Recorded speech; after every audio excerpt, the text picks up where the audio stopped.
Korean पुलिसले समाउने बित्तिकै 1,20,000 कोरियन वोन चाहिँ जरिमाना तिरायो।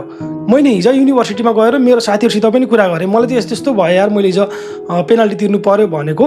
म जस्तै मेरा साथीहरू त 2 वर्ष 3 वर्ष अगाडिदेखि कोही चाहिँ स्विङ चढाएर, कसैले चाहिँ कोरियामा भएका जुन राखेको हुन्छ नि कुनै विभिन्न कम्पनीहरूले, त्यस्तो कम्पनीमा हेलमेट बिना, कसैले चाहिँ लाइसेन्स बिना चलाएर धेरै फाइनहरू आइसकेको रहेछ। मैले काम सकाएर चाहिँ 9 बजेतिर रुमतिर फर्किँदै थिएँ। रुममा चाहिँ म इलेक्ट्रिक साइकलमा चाहिँ बिस्तारै आइरहेको थिएँ। ट्राफिक पुलिसको गाडी चाहिँ मैले देखिहालेँ। अनि देखिसके पछाडि चाहिँ स्पिडलाई स्लो गरेर जहाँ चाहिँ जेब्रा क्रस छ त्यहाँ चाहिँ डोलाएर जानु पर्यो भनेर सोचिरहेको थिएँ। अनि जाँदै थियो अगाडि, ट्राफिक पुलिस चाहिँ पछाडिबाट आएर ठ्याक हान्यो मलाई, होइन, ल तपाईँ यहाँ आउनु भनेर लगेर गयो। अनि त्यस पछाडि जाने बित्तिकै उनीहरूले खै हेलमेट भन्यो, हेलमेट छैन। हेलमेट नभइसके पछाडि चाहिँ लिनुहोस् तपाईँले 20,000 वोनको तपाईँले उपहार पाउनुभयो भन्यो।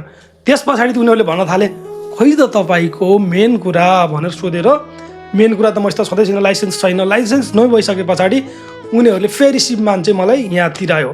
टोटल गरेर चाहिँ उनीहरूले सिप इमानन तिराइसके पछाडि चाहिँ यो चाहिँ इलेक्ट्रिक साइकल हो, इलेक्ट्रिक साइकलको चाहिँ स्पिड हुन्छ, स्पिड भइसके पछाडि लाइसेन्स चाहिँ अनिवार्य रूपमा लिनुपर्छ भनेर चाहिँ भन्यो।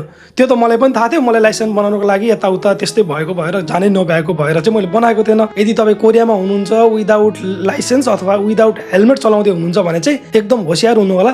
त आजलाई यति नै। टेक केयर, कि स्माइलिङ, अन्य।